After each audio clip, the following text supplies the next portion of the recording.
kasi na-invite kami ng aking husband na umattend sa 60th birthday ng aming kasamahan sa Gospel of Love ME Community, ang aming church organization.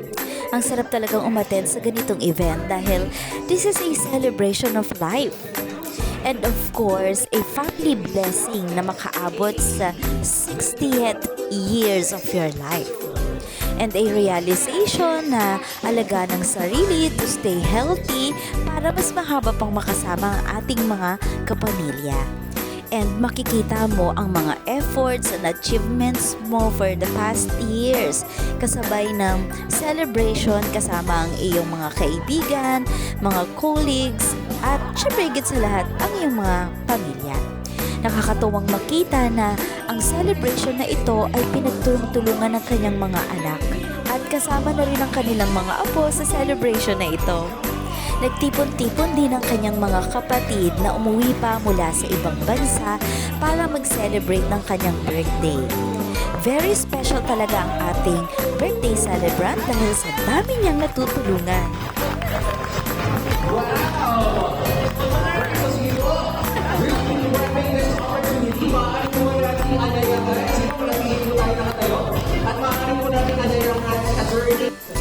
Sobrang saya talaga ng ating birthday celebrant.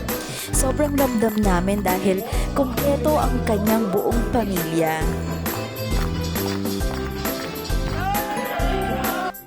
Music lover din ang kanilang pamilya kaya inalayan siya ng kanta ng kanyang nag-iisang sister.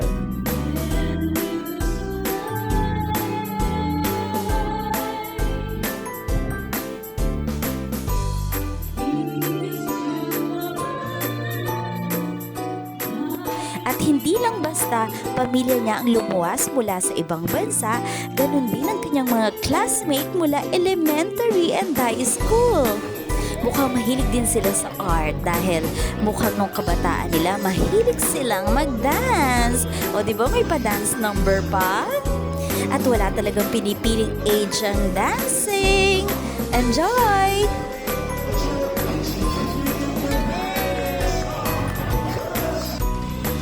Hindi syempre pahuhuli ang ating birthday celebrant. Syempre kasali rin siya sa dance number kasama ang kanyang wife.